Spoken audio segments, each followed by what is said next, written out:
नमस्कार दोस्तों। आज की इस गहरी चर्चा में ना एक बहुत ही जटिल और दिलचस्प विषय पर हम डीप डाइव करने वाले हैं। और शुरू करने से पहले मैं बता दूं कि आज की इस चर्चा में हम learn to learn dash test and score methodology का उपयोग करेंगे। हाँ, बिल्कुल। और इस मेथोडोलॉजी का सबसे बड़ा फायदा ये है कि हम इंफॉर्मेशन को सिर्फ सुनकर छोड़ नहीं देते, बल्कि एक स्ट्रक्चर्ड लर्निंग में बदल देते हैं, ताकि उसको याद रखना और लाइफ में लागू करना आसान हो। सही कहा। तो आज का जो मुद्दा है ना, जैसे हम आर्किटेक्चर ऑफ यूनियन या विवाह की संरचना कह सकते हैं, उसकी शुरुआत में एक आंकड़े से करना चाहता हूँ। मैं एक स्टैट पढ़ रहा था और सच कहूँ तो मेरा दिमाग थोड़ा हिल गया। अच्छा, ऐसा क्या आंकड़ा था? बात ऐसी है कि लग्जमबर्ग में जो डिवोर्स रेट है, यानी तलाक की दर, वो लगभग 87% है, 87%। जबकि भारत में ये आंकड़ा मुश्किल से 1.5% के आसपास है। ओह वाओ, ये तो सच में जमीन आसमान का फर्क है। वही तो। आमतौर पर लोग इसे सिर्फ कल्चर या संस्कृति का फर्क कहकर टाल देते हैं, पर हमारे सोर्सेज और आज का डीप डाइव एक बिल्कुल अलग दिशा में इशारा कर रहे हैं। बात सिर्फ कल्चर की नहीं है, बल्कि चुनाव की संरचना की है। आर्किटेक्चर ऑफ द चॉइस, बिल्कुल। हाँ, तो आज हमारा लक्ष्य किसी एक तरीके को सही ठहराना नहीं है। हम बस ये समझना चाहते हैं कि माता पिता द्वारा तय की गई शादी यानी गार्डियनशिप मॉडल और अपनी मर्जी से की गई शादी यानी ऑटोनॉमी मॉडल, इन दोनों के पीछे का असल मनोविज्ञान क्या है। और ये आंकड़े ना सच में एक बहुत गहरी कहानी बयान करते हैं। जब हम डिवोर्स रेट्स में इतना बड़ा फर्क देखते हैं, तो सबसे पहले हमें उस बुनियाद को देखना पड़ता है जिस पर ये रिश्ते टिके हैं। यहाँ एक सच्चाई है जो सुनने में लोगों को थोड़ी कड़ी लग सकती है। कैसी सच्चाई? सच्चाई ये है कि शादी का मॉडल चाहे कोई भी हो, दरअसल हर शादी एक अरेंजमेंट ही होती है। वेट, हर शादी एक अरेंजमेंट है? अम ये तो थोड़ा अनरोमांटिक साउंड कर रहा है। मतलब लोग तो इसे जन्म जन्म का साथ मानते हैं और यहाँ हम अरेंजमेंट की बात कर रहे हैं। हाँ, थोड़ा बिजनेस ट्रांजैक्शन जैसा साउंड करता है, पर रियलिटी यही है। फर्क इस बात का नहीं है कि अरेंजमेंट है या नहीं। फर्क इसका है कि उस अरेंजमेंट का आर्किटेक्ट कौन है, यानी निर्माणकर्ता कौन है। राइट, आर्किटेक्ट कौन है? ये इंटरेस्टिंग है। देखिए, कभी वो पेरेंट्स होते हैं जो अपने हिसाब से चुनाव करते हैं, जिसे हम अरेंज्ड मैरिज कहते हैं। कभी आजकल के जो डेटिंग एप्स है ना, उनका कोई कॉम्प्लेक्स एल्गोरिदम वो आर्किटेक्ट बन जाता है। और कभी इंसान खुद अपनी समझ से वो चुनाव कर रहा होता है। मैकेनिज्म अंदर से वही रहता है। एग्जैक्टली इसीलिए सीखने वाली बात यह है कि फोकस इस पर नहीं होना चाहिए कि दो लोग आपस में कैसे मिले। फोकस इस पर होना चाहिए कि उस रिश्ते में आने के बाद वो कितनी जिम्मेदारी से साथ रह रहे हैं। सही बात है। चलिए इसको थोड़ा और खोलते हैं, क्योंकि आज के टाइम पे हर कोई अपनी आज़ादी, अपनी ऑटोनॉमी को सबसे ऊपर रखता है। राइट, हर इंसान चाहता है कि जिंदगी के फैसले वो खुद लें। हाँ, आजकल की जनरेशन के लिए ऑटोनॉमी सबसे जरूरी है। तो फिर ये जो गार्डियनशिप मॉडल है, जहां पेरेंट्स चुनाव करते हैं, उसका आधार क्या है? ऐसा क्या है जो पेरेंट्स देख लेते हैं और एक इंडिविजुअल खुद नहीं देख पाता? इसके पीछे ना एक पूरा सोशियो एवोल्यूशनरी क्लैश चल रहा होता है, मतलब सामाजिक और विकासवादी टकराव। जब पेरेंट्स शादी तय करने निकलते हैं तो वो शुद्ध रूप से एक सोशल इन्वेस्टमेंट को प्राथमिकता देते हैं। सोशल इन्वेस्टमेंट यानी वो बारीक चीजें देखते हैं। हाँ, उनका लेंस बिल्कुल अलग होता है। वो ये नहीं देखते कि दोनों साथ घूमते हुए कितने अच्छे लग रहे हैं। वो देखते हैं कि परिवार का स्टेटस कैसा है और सबसे जरूरी लॉन्ग टर्म सिक्योरिटी कितनी मजबूत है। वो दरअसल एक मजबूत कंधा या स्ट्रॉन्गर शोल्डर्स ढूंढ रहे होते हैं, ताकि परिवार की एकता आने वाली कई दशकों तक सुरक्षित रहे। बिल्कुल। वो लंबे समय की स्टेबिलिटी को बहुत ऑब्जेक्टिव तरीके से नापते हैं। और जब वही चुनाव एक इंडिविजुअल खुद करता है, तो लेंस पूरी तरह बदल जाता है। वहां लॉन्ग टर्म सिक्योरिटी की जगह शायद इंस्टेंट कनेक्शन ले लेता है। दिखने में कैसा है, क्रिएटिव कितना है, सेंस ऑफ ह्यूमर कैसा है, जिसे हम बायोलॉजी की भाषा में हेरिटेबल फिटनेस कहते हैं। Right, heritable fitness. पर इसमें एक बड़ा खतरा भी तो है ना? बहुत बड़ा खतरा है। जब एक इंसान खुद पार्टनर चुनता है तो उस वक्त दिमाग में एक हार्मोनल कंफ्यूजन होता है। डोपामीन और ऑक्सीटोसिन का लेवल इतना हाई होता है कि जो फैसले प्रैक्टिकल होने चाहिए थे वो बहुत ज्यादा सब्जेक्टिव हो जाते हैं। ओह, यानी फैसले लॉजिक से नहीं, इमोशन से हो रहे होते हैं। हाँ, यही वो असल टकराव है। गार्डियनशिप मॉडल ऑब्जेक्टिव स्टेबिलिटी ढूंढता है और ऑटोनॉमी मॉडल पूरी तरह सब्जेक्टिव आकर्षण पर टिका होता है। ये तो वही बात हो गई कि किसी ने बहुत तेज भूख लगने पर बिना सोचे समझे ढेर सारा जंक फूड ऑर्डर कर लिया। सही पकड़ा। उस वक्त तो वही सबसे सही लगता है। पर जब पेट भर जाता है तब एहसास होता है कि हेल्थ के लिए क्या सही था।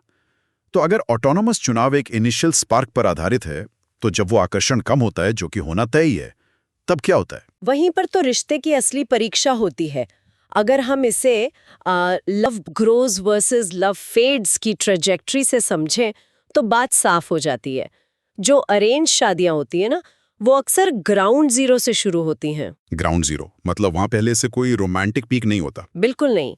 इसीलिए रिश्ता प्रैक्टिकल उम्मीदों के सहारे आगे बढ़ता है। हम इस प्रैक्टिकल आधार को एक मेडिकल टर्म डेक्स्ट्रोज की तरह देख सकते हैं। जैसे डेक्स्ट्रोज ड्रिप एक स्लो और स्टेडी एनर्जी रिलीज करती है, जो बॉडी को लंबे समय तक स्टेबल रखती है, राइट? हाँ, वहाँ ट्रस्ट और रिस्पेक्ट वक्त के साथ धीरे धीरे बढ़ता है। पर लव मैरिज में सफर लगभग उल्टा होता है। वहां शुरुआती रोमांटिक पीक से होती है, और जब वो रियलिस्टिक डेली डिक्लाइन आता है, यानी रोजमर्रा की असलियत सामने आती है, तो स्ट्रगल शुरू हो जाता है। क्योंकि लोग उस पीक को वापस पाने की कोशिश में लग जाते हैं, जो प्रैक्टिकली नहीं है। शादी का पहला साल इसीलिए सबसे मुश्किल होता है। यहाँ एक बात बहुत दिलचस्प हो जाती है। हमारे सोर्स मटेरियल में एक मजेदार एनालॉजी दी गई है, कुकिंग हेल। ओह हाँ, वो बहुत एप्ट एनालॉजी है। लोग अक्सर कहते हैं कि शादियां तो स्वर्ग में बनती हैं, पर सच्चाई ये है कि कई कपल्स रोज अपने ही घर में अपने हाथों से एक नरक पका रहे होते हैं। सही बात है। अगर शेफ के अंदर ही कड़वाहट है तो अरेंजमेंट कहाँ तय हुआ था इससे कोई फर्क नहीं पड़ता। फर्स्ट ईयर में जब क्रिम्सन क्लाउड्स, यानी वो रोमानी और गुलाबी सपनों वाले आसमान से उतरकर दाल चावल वाली हकीकत को अपनाना पड़ता है ना, बर्तन कौन धोएगा, बिल किसने भरा, तब प्रॉब्लम होती है। ये छोटी बातें मुद्दा इसलिए बनती हैं क्योंकि टकराव तो होगा ही। असली समस्या झगड़ा होना नहीं है, बल्कि उस झगड़े को हैंडल करने का तरीका है। तो उस झगड़े को हैंडल करने का तरीका क्या है? इस रोजमर्रा के हालात से बचने का कोई रास्ता तो होगा? रास्ता है ना। अगर हम इसे बड़ी तस्वीर से जोड़ें तो इसका जवाब हमारे गुजरे हुए कल, यानी हमारे बचपन में छिपा है।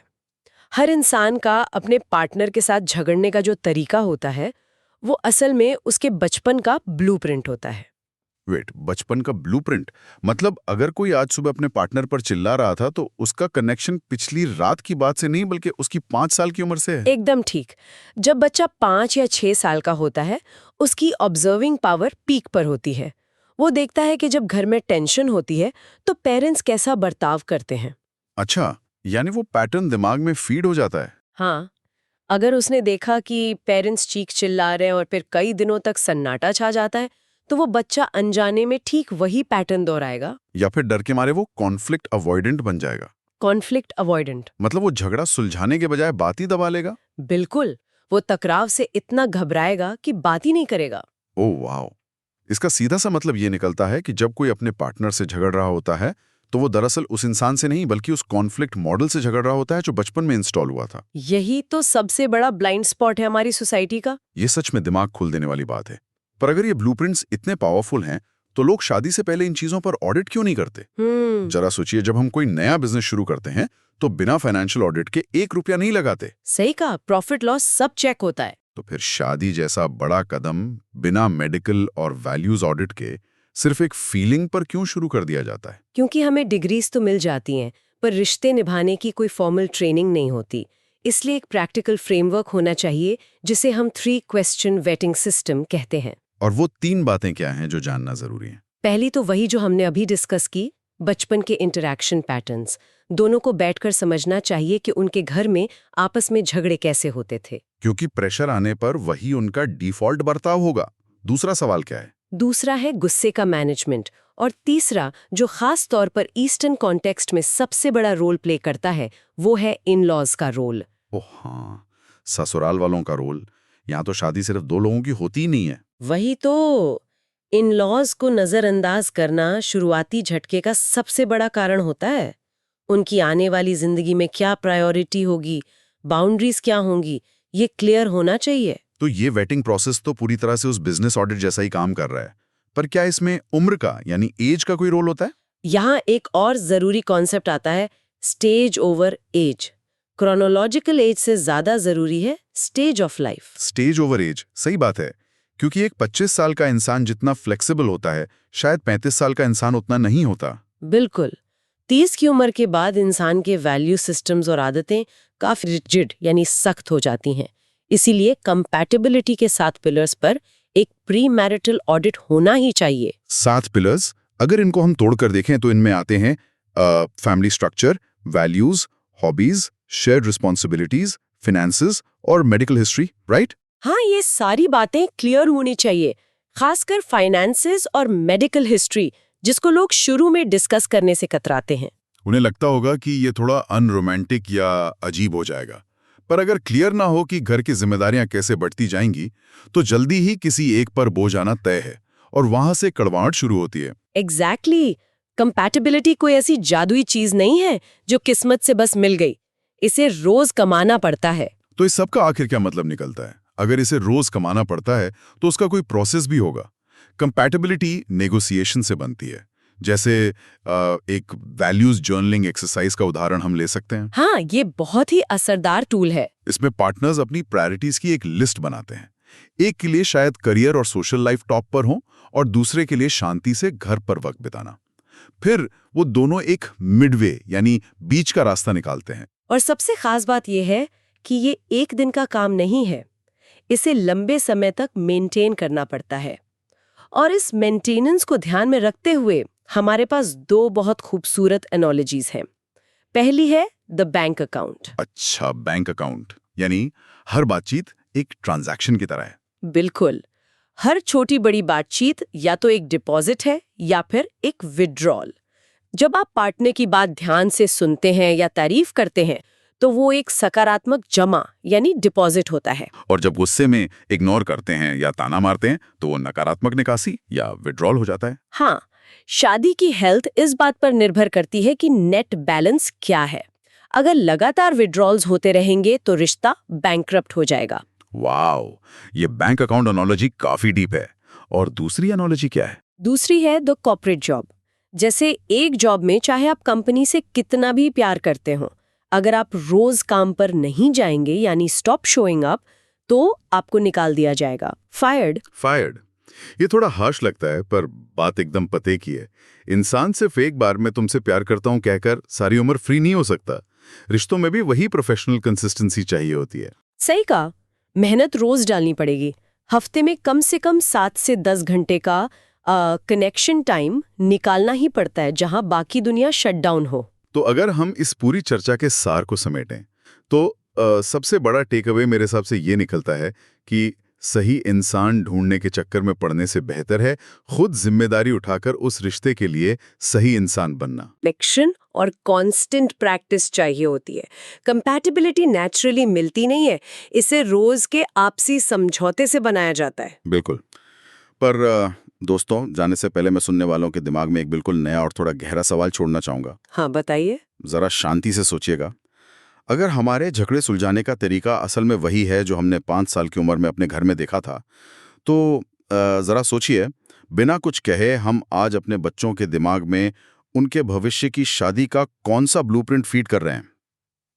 ओह, ये सच में एक ऐसी सोच है जो किसी को भी आईने में देखने पर मजबूर कर दे।